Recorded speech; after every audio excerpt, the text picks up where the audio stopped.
Ini yang cerita seorang wartawan. Ini kisah nyata. Kali ini tidak anekdot, kisah nyata.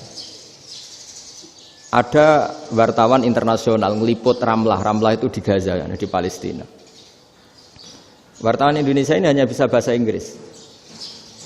Dijak ngomong bahasa Arab. Terus dia bilang saya tidak bisa. Saya tidak bisa. Saya bisanya ngomong Inggris. Tapi apa yang terjadi setelah sholat? Si Indonesia ini jadi imam pakai sholat jariyah lagi. Baca bismillah benar, bismillahi jar karena mudhof ilaih. Terus ketika iktidal ya benar, Rabbana lakal hamdu mil'us samawati wa mil'ul ardi benar. Ketika tahiyat ya benar, at-tahiyatul mubarakatuh sholawat. Sama orang Arab ini diambungi. Orang Arab kalau senang orang itu dicium. Kamu tawaduk, sebenarnya kamu itu ahli bahasa Arab. Karena orang Indonesia sekali sholat itu nggak ada yang salah, meskipun benarnya karena hafalan, tapi bagi yang ahli nahwu itu hebat. Misalnya kita kalau ngapalkan kan bismillahi, bismi jar karena ba, Allahi jar karena mudhof ilaih, ar-rahmani jar karena sifat, ar-rahimi karena sifat, alhamdu rofa karena mubtada, lillahi jar karena ada huruf jarli, robbi jar karena sifat. Sebetulnya tidak karena pinter, tapi karena hafalan. Tapi orang Indonesia hebatnya itu benar terus. Rabbana lakal hamdu. Ya kan? Alhamdu rofa. Terus mil'us samawati ya rofa karena sifat. Sehingga terus orang Indonesia kalau sholat di Timur Tengah itu dipuji. Karena makhrajnya ya benar, rofa nasobnya juga benar. Nah itu di negara lain tidak ada enggak Indonesia. Orang Cina itu sering bikin marah orang-orang Arab karena kalau dongo itu nggak fasih kayak orang Indonesia. Orang Indonesia kalau dongo ya Allahumma tohir qalbi. Orang Cina ini yang jadi guyon di Arab. Allahumma tahir kalbi gitu. Itu kan bedanya jauh. Itu orang Arab pertama membiarin, lama-lama kalbun entak gitu. Maksudnya asu-asumu gitu. Karena dia bilangnya qaf itu kaf.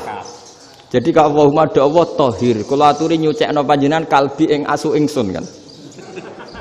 Tapi kalau qalbi itu ati ingsun, tapi kalau kalbi anjing ingsun. Bedanya qaf sama kaf. Ana orang Arab kalbun entak. Asu-asumu maksudnya kan. Tapi padahal orang Cina itu paling dilihat teksnya ya pakai qaf. Orang Indonesia enggak, mulai kecil dilatih sak fase-fase. Sampai ya sulit betul latihan Fatihah itu. Kalau di Kudus malah sampai 3 bulan Fatihah. Sampai at-tahiyyatu, kurang bersih. At-tahiyyat sampai gitu. Sampai ada cerita itu orang dipanggil maftuhin itu enggak melengak, harus maftuhin. Baru melengak. Tapi barokahnya itu orang Indonesia kalau dongo memang benar-benar Allahumma tahhir qalbi. Ya Allah sucikan hati kami, bukan tahhir kalbi. Karena sekali jadi kaf itu maknanya anjing saya. Ya Allah sucikan anjing. Jadi ini orang Indonesia. Jadi kata Mbah Mun, dawuh Mbah Mun, illaka fatal linnas, bahwa agama ini milik semuanya. Itu diantara bukti Allah menghendaki atau mendesain Islam seperti ini, orang yang belajar di Indonesia itu pengetahuannya Islam, pengetahuannya tentang Islam itu tidak kalah sama yang belajar di Al-Azhar, sama yang belajar di Arab Saudi. Makanya ini PR-nya UMM, PR-nya IAIN, PR-nya UIN. Bisa enggak sealim mereka dalam bahasa Arab? Nah, bahasa Arabnya man anta ana zaidun. Jangan sampai, karena kita di sana ini kadung dibully. Orang Arab tuh kalau bully kita, sampai tak kasih cerita. Itu ngawurnya Masya Allah. Kata dia, ada anak orang Indonesia haji. Si anaknya orang Indonesia yang dijotos sama anaknya orang Arab. Dijotos, dipukul. Singkat cerita terus si orang Indonesia nggak terima, anaknya yang orang Arab dipukul. Yang balas bapaknya. Orang Arab tanya, lima ada dorobta ibni, kenapa kamu mukul anak saya?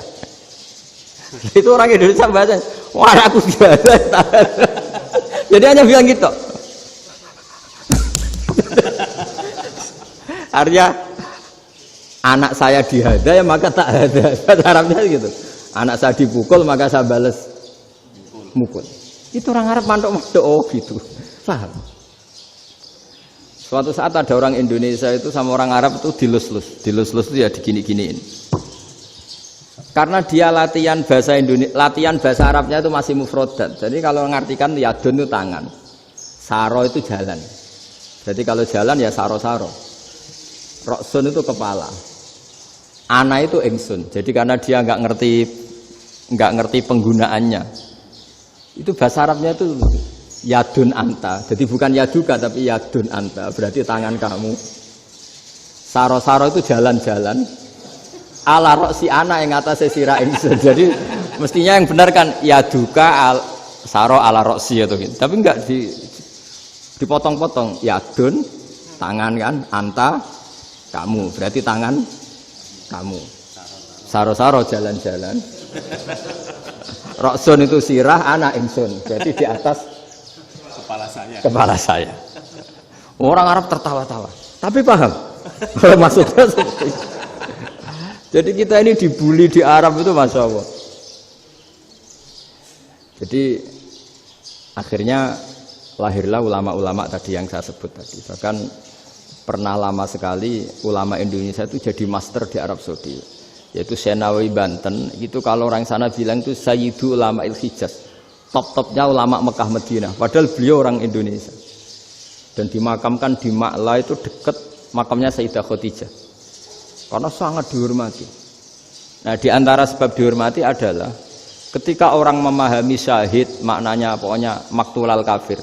Syahid itu adalah orang yang kalau perang itu mati di medan perang. Itu Imam Nawawi merinci secara detail.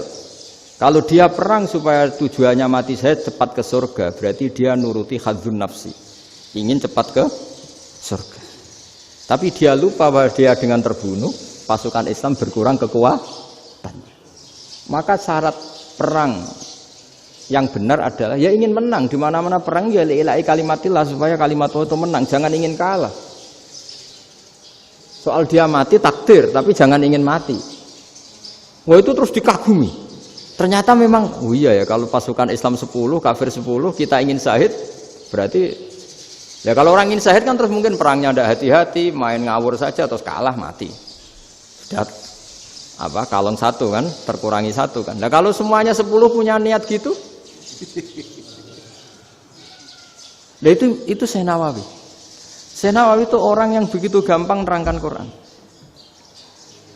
Bahkan ketika orang Arab kesulitan ngartikan famasaluhu kamasalil kalbi intahmil alaihi yalhas atau tatrubuna yalhas. Orang tomak itu ibarat kayak anjing. Anjing itu kamu kasih makan ya tetap melet, menjulur-julurkan lidahnya, kamu ndak ya ndak. Imam Nawawi ditanya, ma wajusibbi, lalu wajah tasbihnya di mana? Beliau menjawab fitoma. Jadi anjing punya dua sifat yang berlawanan. Di bab ilmu dipuji, nggak ada hewan yang mudah menerima ilmu kayak apa? Anjing. Sehingga Quran mengistilahkan wama alamtum minal jawarihi mukallibin. Hewan yang mudah diajari itu oleh Quran dibahasakan sudah menganjing. Karena anjing adalah hewan yang paling mudah apa? Diajarin. Itu diakui oleh Quran. Wa ma 'allamtum minal jawarihi mukallibin. Tapi dia punya sifat yang sangat buruk sekali, yaitu enggak pernah puas. Makanya ketika Bal'am bin Ba'ura, ada tokoh yang kedonyan ya. Itu kalau diistilahkan Quran walakinnahu akhlada ilal ardi wattaba'a hawa.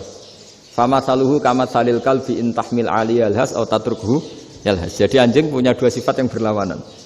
Di bab ilmu dipuji karena paling mudah diajarin. Itu saya pernah ke Malaysia, diceritain sama polisi Malaysia. Anjing itu saking cerdasnya itu bisa deteksi CD palsu sama CD bajakan, asli sama bajakan. Itu kan enggak kebayang. Kalau narkoba mungkin masih ada bau khusus ya. Atau mesiu atau bom masih ada bau khusus. Ini enggak. Anjing itu dilatih ngecek CD yang asli sama yang palsu. Wah itu kebablas itu pinternya itu. Itu harganya itu 1 miliar lebih. Paling mahal. Jadi mungkin bisa deteksi ini dosen betul apa abal-abal itu bisa. Itu kiai betul apa kiai pesanan itu mungkin bisa. Itu saya punya kitab namanya Al-Hayawanul Kubro. Itu cerita prestasi-prestasi hewan. Itu yang berkuras-kuras sampai berjilid-jilid itu ya cerita anjing. Nggak ada hewan sebaik anjing. Di bab itu ya, di bab sampai ya tadi ada anjing yang sangat loyal sama majikannya. Loyalnya Masya Allah, sopannya Masya Allah. Anjing itu mbok lama berbakti sama sampean, nggak mau tidur di ruang tidurnya sampean, dia tetap tidur di luar. Corong Jawa nggak ngelama. Suatu saat si raja ini minum, wisata minum. Pas mau minum diterjang sama anjingnya sampai tumpah. Kecewanya raja ini itu karena selama ini anjingnya sopan sekali. Sekedar ganggu di ruangannya nggak pernah, malah ini mau minum, minuman yang disukai diterjang anjingnya tumpah. Marah kan anjingnya di mana? Ternyata apa? Minuman itu anjing ini tahu kalau minuman itu beracun, diracuni oleh musuhnya. Itu saking hebatnya anjing sampai ketika ngawal rajanya itu tidak sekedar ada penjahat atau maling. Bahkan trik-trik kayak minumannya diracun oleh orang lain itu anjingnya tahu. Sehingga pas mau diminum diterjang sampai terus supaya nggak keminum. Makanya Quran istilahkan anjing itu apa? Wa ma 'allamtum minal jawarihi mukallibin. Hewan piaraan yang kamu ajarin nanti sampai sepinter anjing. Makanya Ashabul Kahfi itu ketika ngajak anjing tadi, beliau tidur, anjing itu tidurnya bil wasit, wakal buhum basitun dzira'aihi bil wasit. Jadi dia tidur dalam posisi siaga. Loh coba anjing itu nggak pernah sekolah, karena dia posisi menjaga, tidurnya itu kayak siaga gini, bukan ngorok semadep ke atas terlentang, itu enggak. Andai kan dia tidur terlentang itu kan yang mau mengganggu kan, wah asune turu, itu enggak. Dia tidur posisi siaga, makanya disebut lawit tolak ta'alaihim lawalaita minhum firaron. Kalau kamu melihat anjing itu pasti lari karena dia posisi siap merekam. Jadi tidur tapi posisi siap merekam. Jadi matanya tetap terbelalak kayak siaga. Padahal itu enggak diperintah, ya dia memang punya nalar untuk itu. Ini yang disebut wa ma 'allamtum minal jawarihi mukallibin. Dan dalam teori modern juga gitu. Tapi dalam hukum Islam yang dianut mazhab Syafi'i itu anjing tetap najis. Ya sudah najis ya najis, tapi ada mazhab lain yang mengatakan tidak najis. Tapi tidak usah ngurmat anjing, geger nanti kalau rektor kampus punya anjing. Tapi ilmu itu bagus untuk kelangenan kadang. Andai kan tidak ada mazhab Malik, maka kita kesulitan menceritakan Ashabul Kahfi yang hewan piaraannya itu anjing. Tapi misalnya anjing disucikan, kita juga nanti susah menjelaskan hadis Nabi malaikat itu tidak masuk rumah yang di situ ada apa? Anjing. Maka ilmu itu, makanya kata Imam Sa'roni, sebagian ilmu itu memang kelangenan, tapi nggak boleh jadi praktek. Tapi harus ada. Misalnya begini, contoh paling gampang. Api dalam mazhab Syafi'i kan alat pensuci hanya dua, air dan tanah.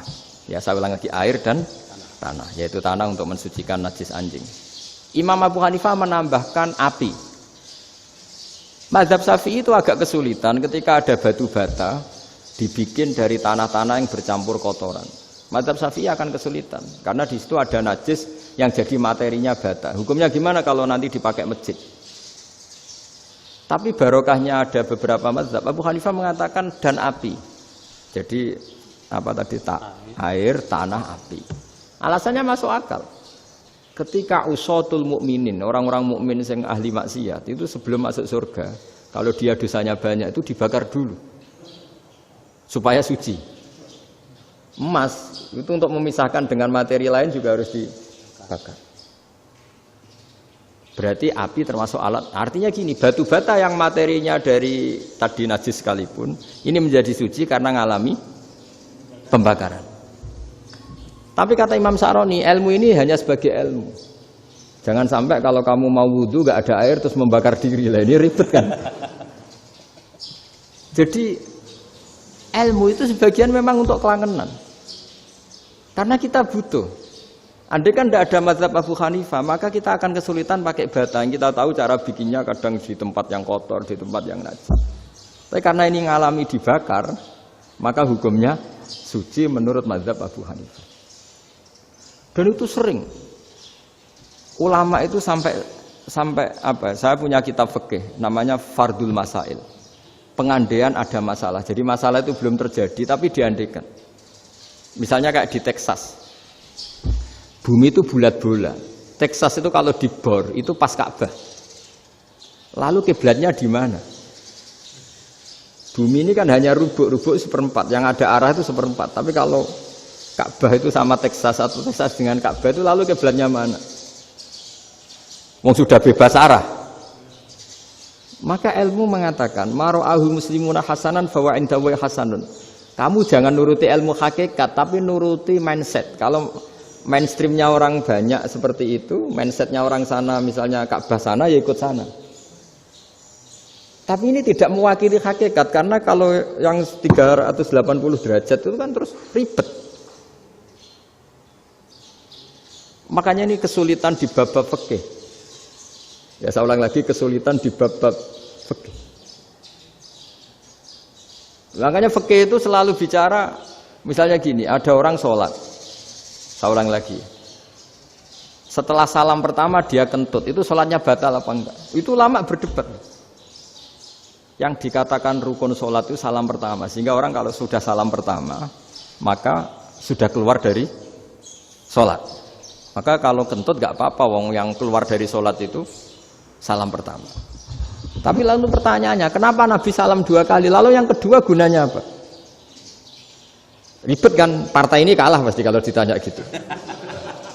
Tapi kalau ditanya dibalik, sholat itu satu ibadah yang dimulai dengan takbir, yang diakhiri dengan salam. Berarti salam pertama itu pengakhir apa nunggu salam kedua? Pertama, di semua ulama bilang salam pertama.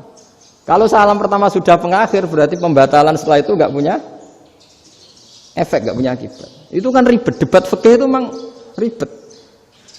Fikih itu memang senam otak karena pertanyaannya mirip-mirip seperti itu. Nah, sampean milih mana? Milih salam pertama apa salam kedua? Pasti ulama milih salam pertama. Jadi anehnya fikih itu di situ. Misalnya orang mati, takbir itu berapa kali? 4 kali. Andai kan takbir 5 kali itu batal apa enggak? Satu ulama mengatakan 5 kali itu batal.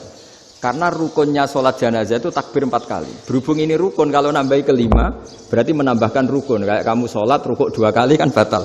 Sujud 3 kali, batal. Karena menambahkan apa? Rukun. Berarti kalau takbir 5 kali, batal.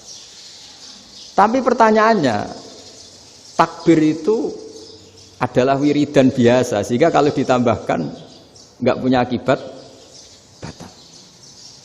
Jadi perdebatan ulama itu kadang ya lucu. Kayak kemarin Pak Haris pas pertama bertamu ke sini mau ngundang saya, tak ceritain. Dulu sholat jenazah itu pasti mayit di depan. Karena lazimnya sholat jenazah itu mayit di depan. Tapi mulai dulu ulama sudah berpendapat, andai kan jenazahnya di belakang pun tetap sah. Fa'innal janazah laisat bi imamin. Karena jenazah itu tidak imam. Kenapa harus di depan? Oh, tidak imam kok harus di depan. Itu mulai dulu.